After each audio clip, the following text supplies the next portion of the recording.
Okay, here we go. YouTube, how are you? This is Abby, and this is my 1 year on HRT video. Um, I hope you like my little risque visual there in the back. She's our mascot, and this is my new apartment. So this is actually a really good place to start. Is my new home to talk about really what I consider to be the miracle of this first year of transition. When I left Baltimore in late, about this time actually, almost exactly to the day, um, to come to Seattle, I was John. And I was deathly scared, and I was coming to a city where I knew no one. But thanks to the gift of hope that was given to me about 2 months prior, I believed that what I was doing was possible, and I was going on faith. I had no idea how it was going to turn out. All I knew is that it was the right thing to do for me. What a gift. Um, when I was growing up as a little girl, I dreamed that one day I would be in a place where I lived, that I would know people like those that I know now. You know, I'm sharing this house with a woman who really gets me on all levels. She gets me as a budding lesbian. She gets me as a transgender woman. She gets me as a bit of a fetishist, in fact, yeah. Um, and she gets my focus on spirituality, and she gets my sobriety. I couldn't have, there would have been no way that I would have ever thought that I could live in a situation where I could live with someone, and there's nothing between us romantically. It is just two women living together where I have nothing to hide. You know, I am exactly who I understand myself to be. My heart is here. My heart is here. It's right there. Who I am is what you see. You know, when I left, there was dissonance between the outside and the inside. And now there is resonance between the outside and inside. Um, I wake up as Abby. I interact in this world as Abby. I am a co-worker whose name is Abby. I am a daughter. I am a sister. I am a friend. I am a sponsor. I am a woman on the street. You know, that's what I am. And for those that know me, I embrace my path as a transgender woman. It is something that I will talk about. It is something that I will support. It's something that, toward the causes of which I will be an activist, I hope, my entire life, the rest of my life. But when it comes to day-to-day living, unless discussion of my medical condition is warranted, it's not how I identify. I don't identify as a man. I don't identify as a transgender woman. I identify as Abby. Right here. That's it. And that is exactly how I'm perceived in this world. And as subtle as that sounds, that is such a miracle, because it's what I dreamed about from my earliest recollections.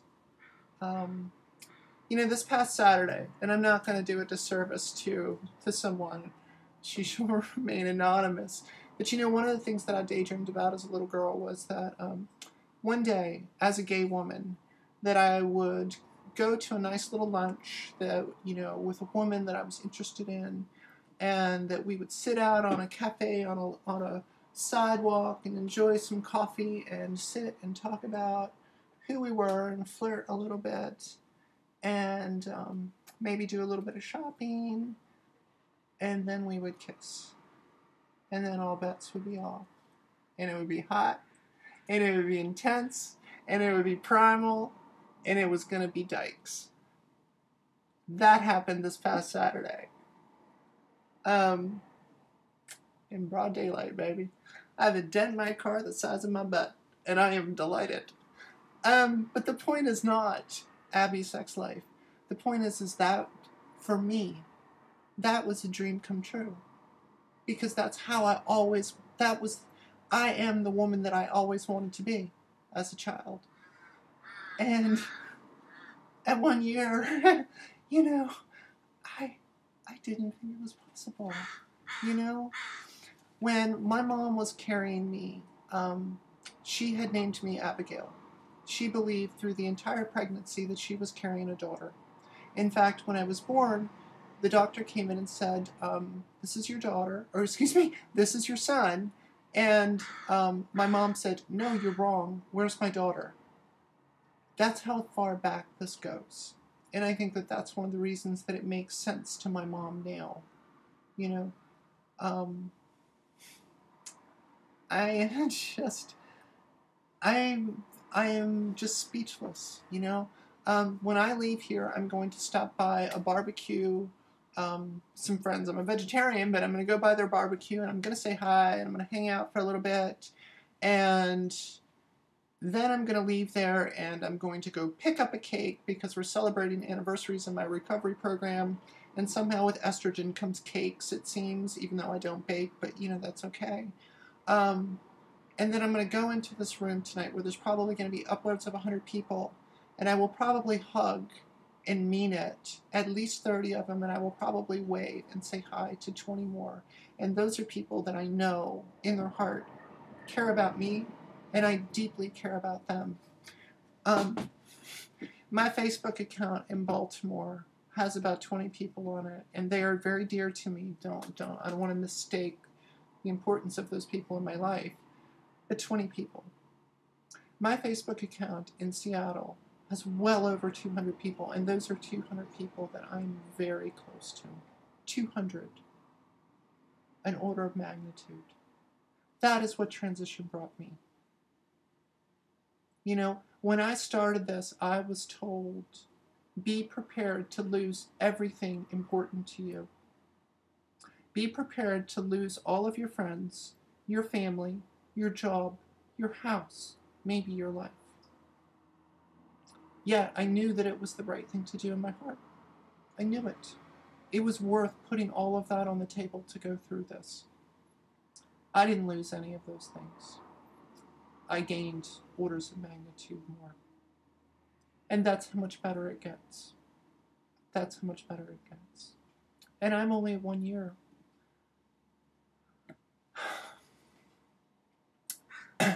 You know, I make these videos not because of some grandiosity in myself. I'm just a woman in this planet.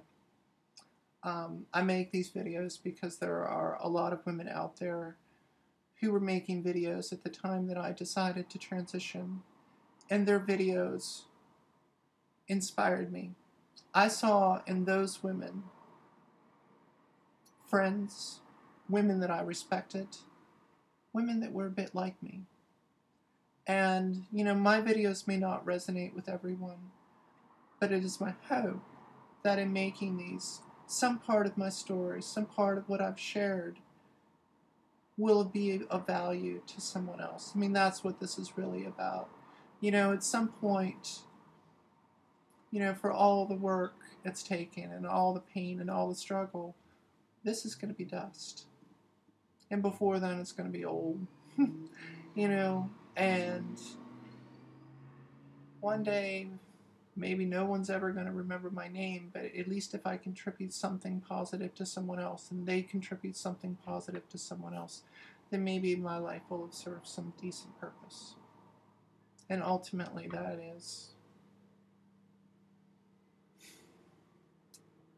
that's what's right and true to me. So, I will be making another video at 13 months, and until then, it gets better.